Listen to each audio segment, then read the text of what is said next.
नमस्कार प्यारे विद्यार्थियों, मंदाकिनी क्लासेस भिलवाड़ में आप सभी का हार्दिक स्वागत है।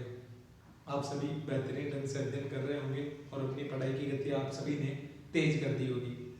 आपको पढ़ाई और तेज गति से करनी है। एग्जाम से पहले 15 फरवरी तक आप सभी का लगभग कोर्स हो जाना चाहिए। 15 फरवरी को आप सभी विद्यार्थियों को यह होना चाहिए कि हमारे किसी भी पेपर का आप परीक्षा ले लो, हम दे सकते हैं।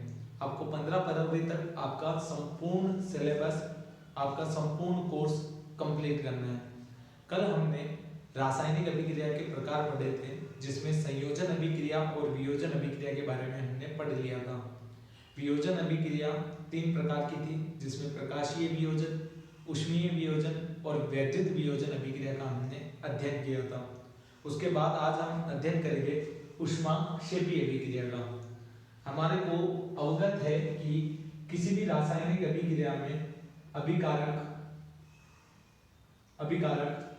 और अभिकारक से किसका निर्माण होता है?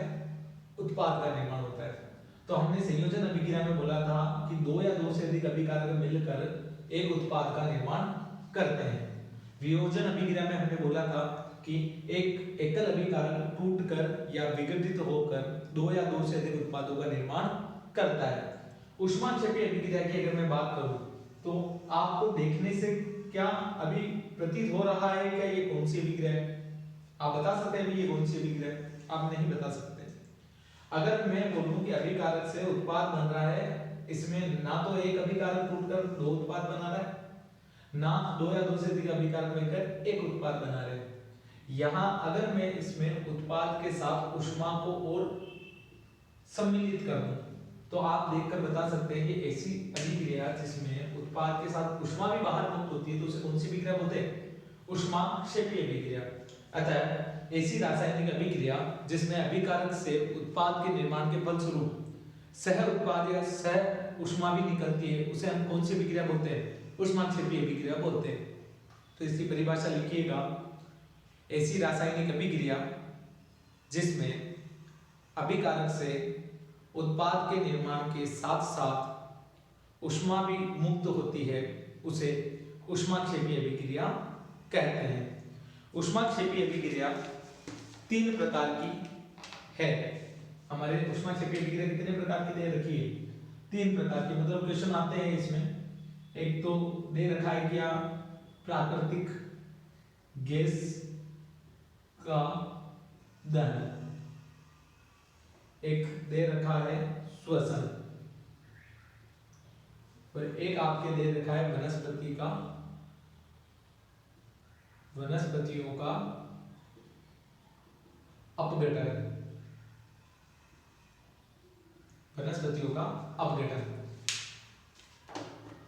ये क्वेश्चन ऊष्माक्षेपी अभिक्रिया आरबीएससी माध्यमिक शिक्षा बोर्ड की फेवरेट अभिक्रिया है। इससे वह नियमित रूप से क्वेश्चन देते रहते हैं और इन्हीं तीनों से वह उठाकर क्वेश्चन देते हैं। क्या प्राकृतिक गैस का दहन एक ऊष्माक्षेपी अभिक्रिया है? क्या श्वसन एक ऊष्माक्षेपी अभिक्रिया है? क्या वनस्पतियों का अपघटन एक ऊष्माक्षेपी अभिक्रिया है? और अगर यदि ये ऊष्माक्षेपी अभिक्रिया है तो कैसे है, इसको समझाइए। प्राकृतिक गैस की बात आती है तो प्राकृतिक गैस का फॉर्मूला होता है CH4, जिसको अपन बोलते हैं मेथेन। मेथेन का जब दहन किया जाता है तो इससे ऊर्जा मुक्त होती है या ऊष्मा मुक्त होती है। देखो, किसी भी चीज का अगर दहन किया जाएगा तो उससे सदैव बाहर क्या मुक्त होगी? ऊष्मा मुक्त होगी। जब मेथेन को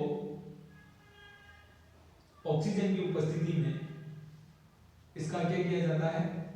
दहन किया जाता है, तो उत्पाद के रूप में कार्बन डाइऑक्साइड, 2 जल के अणु, साथ में ऊष्मा मुक्त होती है। अर्थात हम देखते हैं कि जब प्राकृतिक गैस का दहन करते हैं, प्राकृतिक गैस मेथेन, जब प्राकृतिक गैस का दहन हम ऑक्सीजन की उपस्थिति में करते हैं तो उत्पाद के रूप में कार्बन डाइऑक्साइड, जल और ऊष्मा मुक्त होती है। यहाँ पर हमारे को उत्पाद के साथ कौन दिखाई दे रही है? हमारे को उत्पाद के साथ ऊष्मा दिखाई दे रही है। अतः प्राकृतिक गैस का दहन एक कौन सी अभिक्रिया है? ऊष्माक्षेपी अभिक्रिया है। मैं वापस आपको बताना चाहूंगा कि ऐसी रासायनिक अभिक्रिया जिसमें अभिकारक से उत्पाद के निर्माण के साथ अगर ऊष्मा भी बाहर मुक्त होती है तो उसे ऊष्माक्षेपी अभिक्रिया कहते हैं। प्राकृतिक गैस का दहन एक ऊष्माक्षेपी अभिक्रिया है। प्राकृतिक गैस का सूत्र होता है CH4 मीथेन। जब प्राकृतिक गैस को ऑक्सीजन की उपस्थिति में जलाया जाता है, उसका दहन किया जाता है, तो उत्पाद के रूप में कार्बन डाइऑक्साइड, जल और ऊष्मा का निर्माण होता है, जो हमें यह दर्शाता है कि प्राकृतिक गैस का दहन कौन सी अभिक्रिया है? ऊष्माक्षेपी अभिक्रिया है। क्या श्वसन एक ऊष्माक्षेपी अभिक्रिया है? ये क्वेश्चन काफी बार माध्यमिक शिक्षा बोर्ड ने पूछा है और ये रिपीट होता रहता है, ये आता रहता है, हर 1-2 साल में इस क्वेश्चन को माध्यमिक शिक्षा बोर्ड देता है। क्या श्वसन एक ऊष्माक्षेपी अभिक्रिया है? अगर है तो उसे समीकरण द्वारा समझाइए। श्वसन एक ऊष्माक्षेपी अभिक्रिया है। श्वसन का अर्थ ये नहीं है कि श्वास लेना। अगर बहुत सारे बच्चों की है ये कि अगर उनसे आप परिभाषा पूछोगे कि श्वसन किसको कहते हैं, तो वो श्वास लेने को ही श्वसन बता देते हैं। जैसे कि ब्रीथिंग और रेस्पिरेशन दोनों अलग है। सांस अंदर, गैसों का अंदर लेना और गैसों को बाहर निकालना, इस क्रिया को बोलते हैं श्वासन, ब्रीथिंग। और जो हमारे रक्त के द्वारा ऑक्सीजन ले जाकर कोशिकाओं के अंदर जो ऊर्जा मुक्त करने की क्रिया होती है उसको बोलते हैं हम श्वसन, उसको बोलते हैं इंग्लिश में रेस्पिरेशन। तो ब्रीथिंग और रेस्पिरेशन दोनों कॉन्सेप्ट अलग है। ब्रीथिंग के अंदर, श्वासन के अंदर गैसों को बाहर से फेफड़ों के अंदर लिया जाता है और फेफड़ों से गैसों को वापस वातावरण की तरफ, बाहर की तरफ मुक्त किया जाता है। श्वसन की क्रिया के फलस्वरूप ऊर्जा मुक्त होती है और हमें श्वसन की क्रिया के फलस्वरूप किसका निर्माण होता है? ऊर्जा का निर्माण होता है। जब हम कार्बोहाइड्रेट का सेवन करते हैं, भोजन का सेवन करते हैं,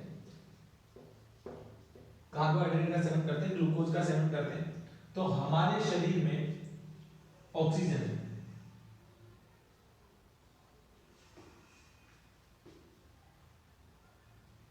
6CO2 प्लस 6H2O प्लस ऊष्मा, या इसको आप बोल सकते हो ऊर्जा, या आप इसको बोल सकते हो ATP, क्योंकि श्वसन के फलस्वरूप ऊष्मा ऊर्जा जो होती है वो ATP के रूप में बनती है।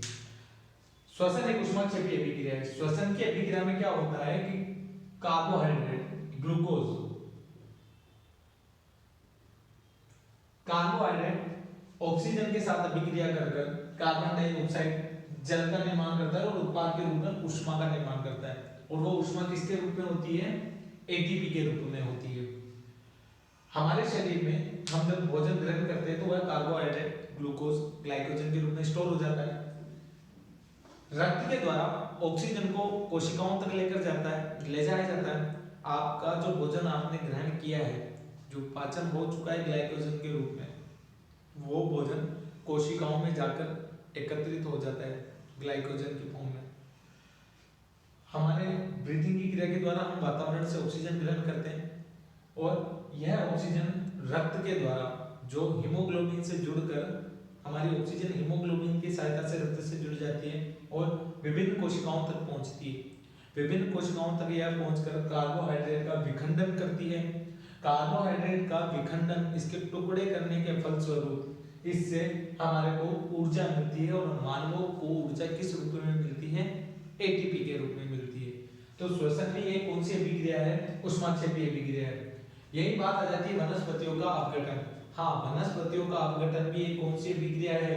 ऊष्माक्षेपी अभिक्रिया है, क्योंकि वनस्पतियों का जब अपघटन होता है, डिकम्पोज होती है, वेजिटेबल जब डिकम्पोज होते हैं तो इनसे लार्ज अमाउंट में क्या निकलती है? एनर्जी निकलती है।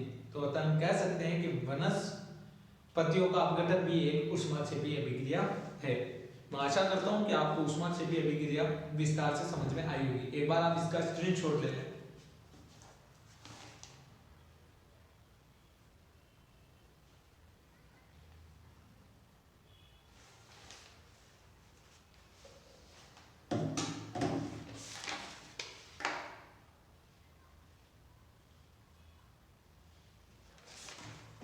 इसके बाद हम अध्ययन करेंगे ऊष्मा शोषी अभिक्रिया।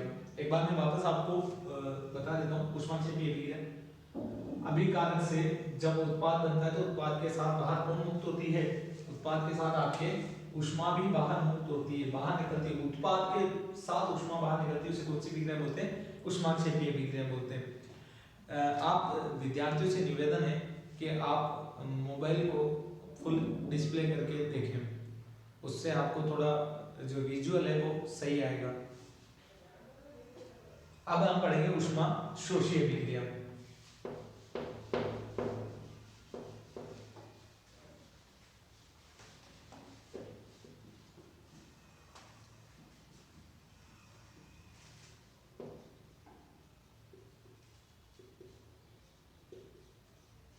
ऊष्मा शोषी अभिक्रिया, इसमें क्या होगा, आपको अभिकारक से उत्पाद के निर्माण के लिए बाहर से, मतलब अभिकारकों को क्या देनी पड़ेगी? ऊष्मा देनी पड़ेगी। आपको बाहर से क्या देनी पड़ेगी? ऊष्मा देनी पड़ेगी।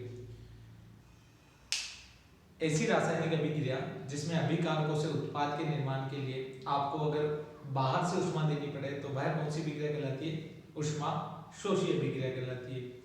जैसे हमने कल भी पढ़ा था कि कैल्शियम कार्बोनेट, जब कैल्शियम कार्बोनेट को हम बाहर से क्या देते हैं? ऊष्मा प्रदान करते हैं, तो यह कैल्शियम ऑक्साइड और कार्बन डाइऑक्साइड में विघटित हो जाता है, अपघटित हो जाता है। उपरोक्त अभिक्रिया में हम देख रहे हैं कि हमने अभिकारक से क्या बनाया है? उत्पाद। अगर मैं इस ऊष्मा को विलुप्त कर दूं तो आपको यह अभिक्रिया कौन सी अभिक्रिया दिखाई देगी? वियोजन अभिक्रिया, जिसमें एक अभिकारक से दो या दो से अधिक उत्पादों का निर्माण हो रहा है। जबकि अगर इसमें ऊष्मा का संकेत दर्शाया गया हो तो यह अभिक्रिया किसको दर्शा रही है? यह वियोजन अभिक्रिया को भी दर्शा रही है और यह ऊष्मा शोषी अभिक्रिया को भी दर्शा रही है। ऊष्मा शोषी अभिक्रिया को इस प्रकार समझ सकते हैं कि आप जब एक तपेली के अंदर चाय की पत्ती ले ली, शक्कर ले ली, दूध ले लिया और आपने मिर्च मसाले जो भी डालने हैं वो डाल दिए, उसके बाद में क्या आपके चाय बनकर तैयार हो चुकी है? आपने अभिकारक मिला दिया, आपने शक्कर मिला दी, चाय की पत्ती मिला दी, अदरक मिला दी, दूध मिला दिया, सब मिक्स कर दिया, क्या आपके उत्पाद बन चुका है? क्या ये सभी अभिकारक थे? आपको अभिकारक से उत्पाद, जो पीने वाली चाय है, वो उत्पाद बनाने के लिए बाहर से आप क्या प्रदान करते हो? उसको ऊष्मा प्रदान करते हो। तो यह एक प्रकार से कौन सी अभिक्रिया हुई? ऊष्मा शोषी अभिक्रिया हुई। अर्थात अभिकारकों से उत्पाद बनाने के लिए अगर हम बाहर से क्या दें? ऊष्मा दें, तो वह अभिक्रिया कौन सी अभिक्रिया कहलाती है? ऊष्मा शोषी अभिक्रिया कहलाती है। इसकी परिभाषा लिखेगा कि ऐसी रासायनिक अभिक्रिया जिसमें अभिकारक से उत्पाद के निर्माण के लिए बाहर से ऊष्मा प्रदान की जाती है उसे ऊष्मा शोषी अभिक्रिया कहते हैं। और एक बार इसका स्क्रीनशॉट ले लीजिए।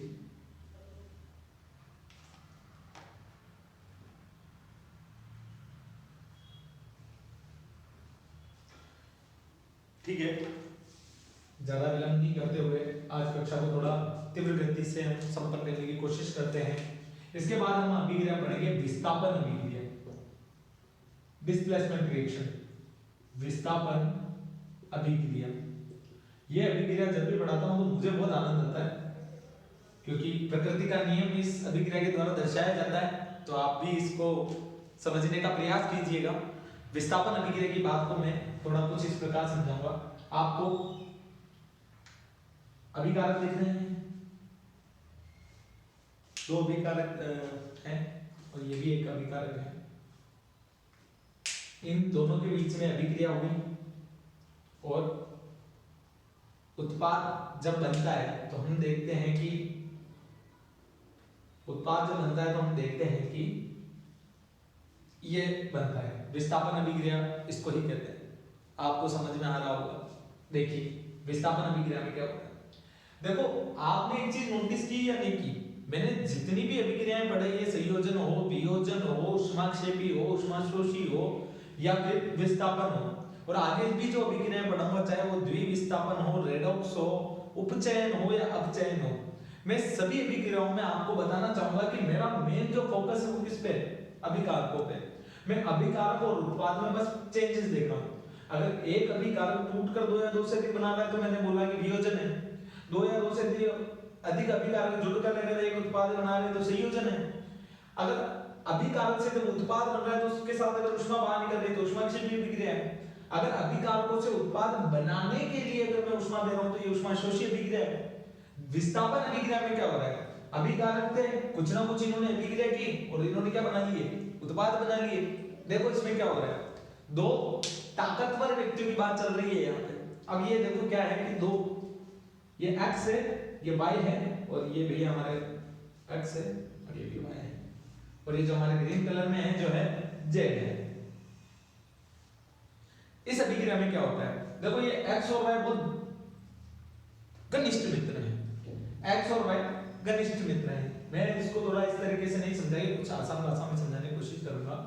विस्थापन अभिक्रिया में क्या होता है कि अभिकारकों के अंदर जो तत्व होते हैं उनमें अधिक क्रियाशील तत्व के द्वारा कम क्रियाशील तत्व का विस्थापन कर दिया जाता है। मान लो एक बस की सीट पे दो जने बैठे हैं, x और y बैठे हैं।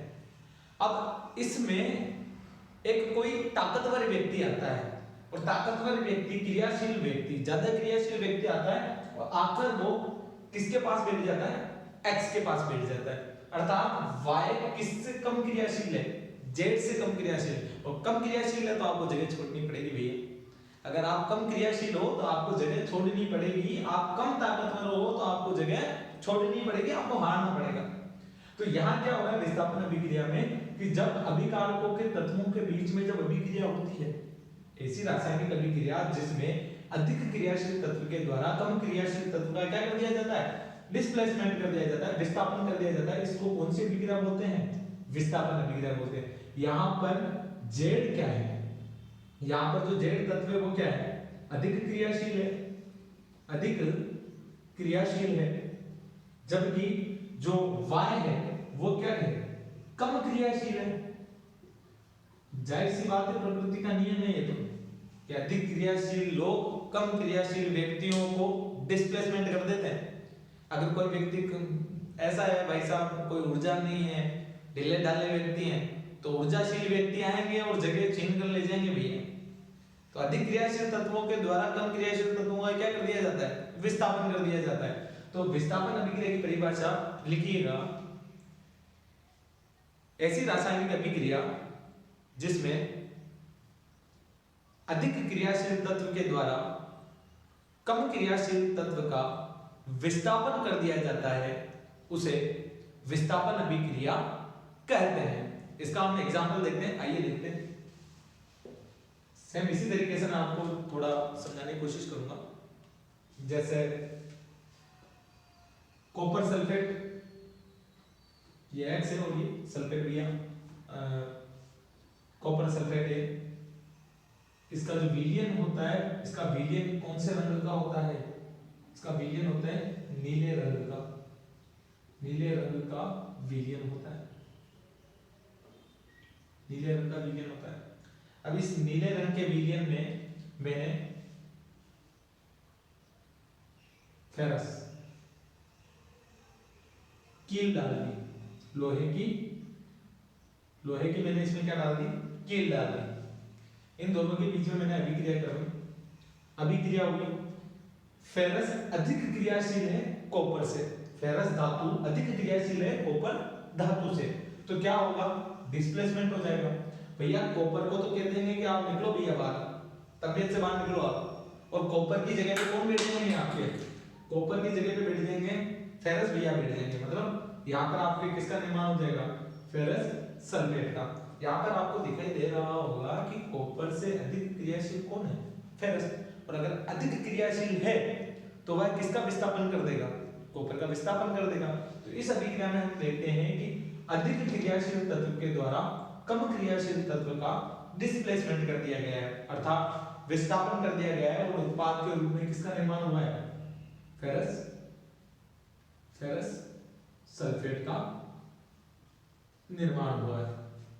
तो विस्थापन अभिक्रिया समझ में है, ऐसी रासायनिक अभिक्रिया जिसमें एक अधिक क्रियाशील तत्व के द्वारा कम क्रियाशील तत्व का विस्थापन कर दिया जाता है, उसे विस्थापन अभिक्रिया कहते हैं। इसका एक बार स्क्रीनशॉट ले लें।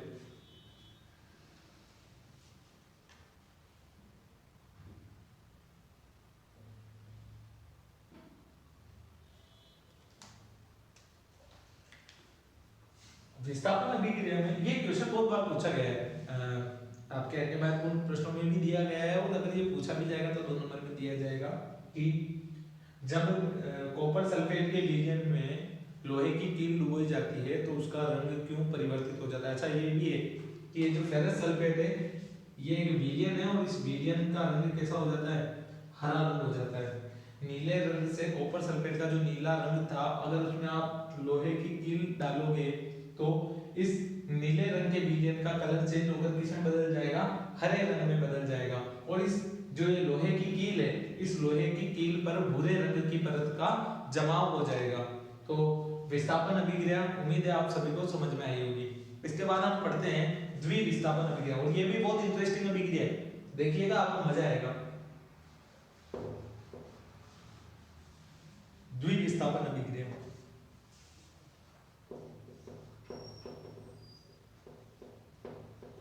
ये तो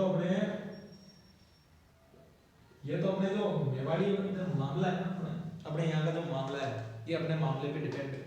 द्विविस्थापन आट्टा सांटा को नाम सुनिए ना सुनिए, आट्टा सांटा अट्टीना देनो रटीना लेनो, आट्टा सांटा वाला मामला है। आट्टा सांटा वाला में कही हुआ है कि एक हाथ लेनी और एक हाथ देनी, ऐसी अभिक्रिया जिसमें देनी लेनी का काम होगा। देने लेने का मतलब है अपने देसी भाषा में देने लेने बोल सकते हैं उसको, हमारे को सोफिस्टिकेटेड भाषा में उसको हम आदान प्रदान बोलते हैं। अगर तत्वों के बीच में आयनों का अगर आदान प्रदान होगा तो ऐसे अभिक्रिया को हम कौन सी अभिक्रिया बोलते हैं, द्विविस्थापन अभिक्रिया बोलते हैं। अब जो उदाहरण दूंगा वो आपको आपके हिसाब से लेना, मैं मेरे हिसाब से देने का प्रयास करता हूँ। द्विविस्थापन अभिक्रिया में क्या हो रहा है देखना भैया,